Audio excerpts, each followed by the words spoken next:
Hello, my name's Lena Newlin, and I'm here today with my children. Hi, I'm Kale, and I'm 6 years old, and I'm in first grade. And this is my sister, Raina. Hi, I'm Raina, and I'm in second grade, and I'm 7 years old. And we are really excited today to read to you a wonderful book called Hello, Maggie by Shigera Yabu. Hello, Maggie is a wonderful book, and we hope you enjoy it.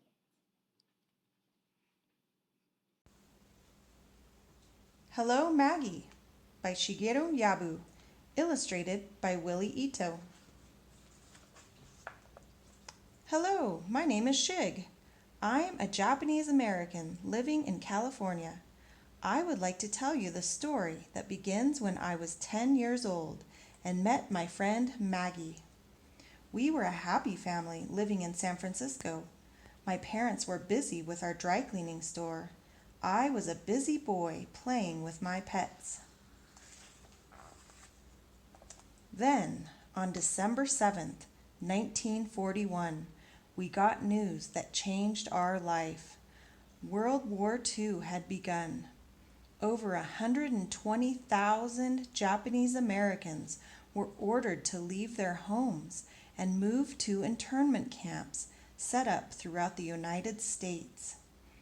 It was a very sad day when my father Joe told me that I had to leave my pets.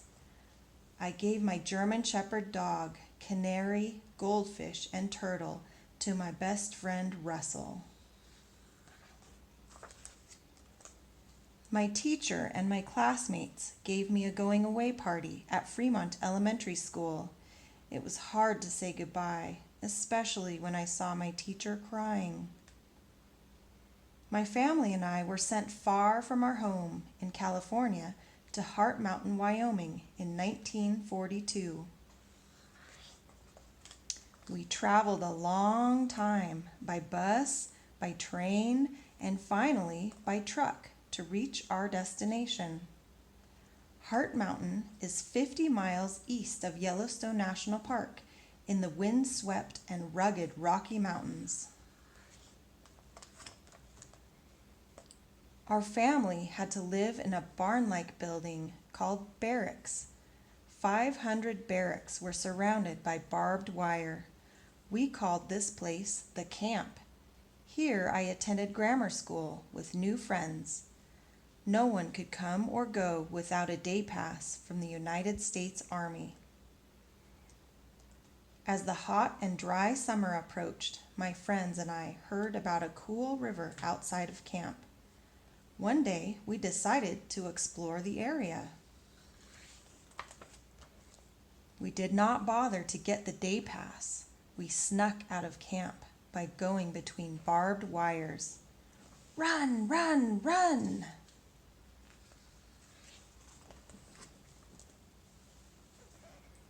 We discovered this beautiful stream of water known as the Shoshone River.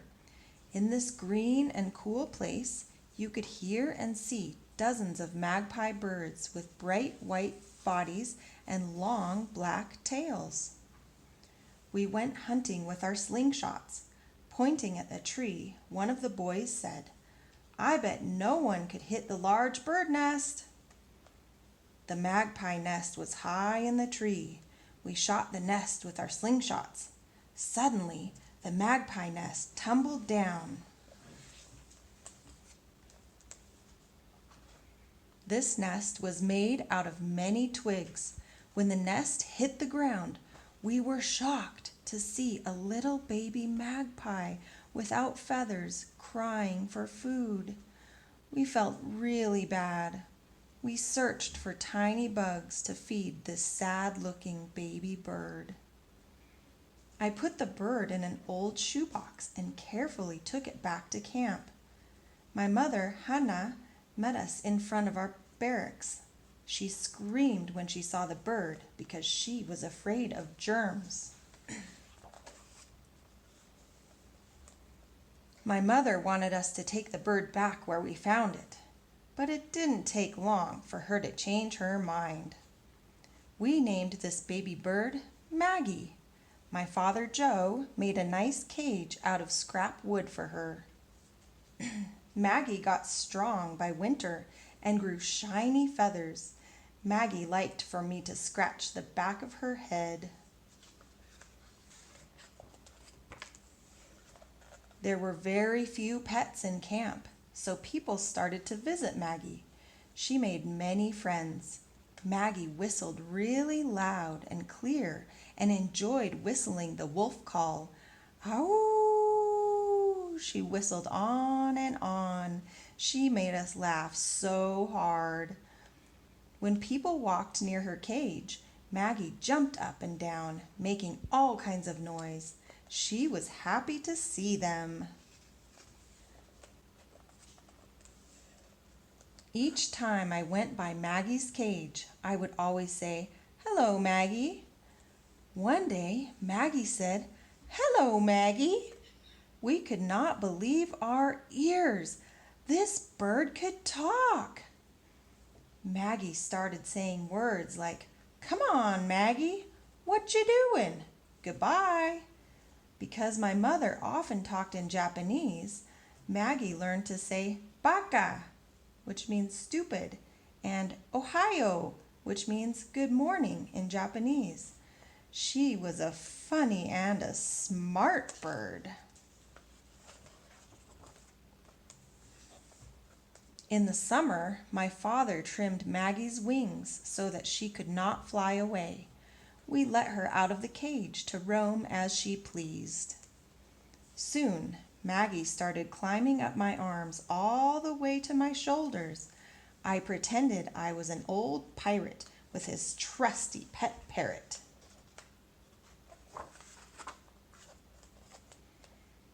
My father enjoyed having a garden in front of our barracks, and Maggie thought the garden was her playground. She also liked to eat berries my father grew. On hot days, we'd give her a bowl of water where Maggie enjoyed taking a bath. Splash, splash, she'd go, dipping her head in the water, spreading her feathers, and then shaking herself dry. My friends and I enjoyed playing marbles. Maggie also liked playing with marbles. She would come and steal a marble or two and hide them from us.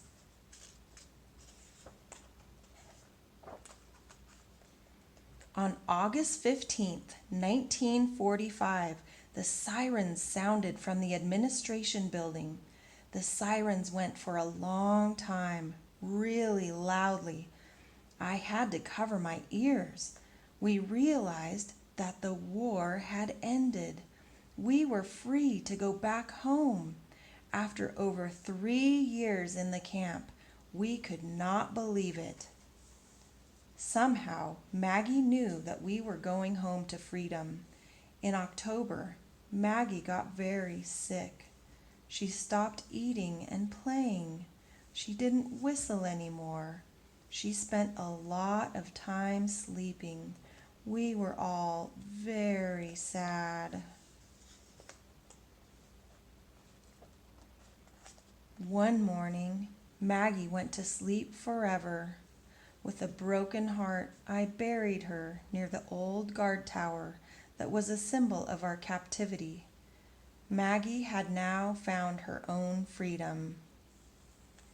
The following month, my family and I boarded the train back to California. On the long way home, we talked a lot about Maggie and how much she meant to each of us. Maggie had kept all of our hopes and spirits high. Sometimes we'd forget we were at war. We would never forget the happy times she brought us. The end.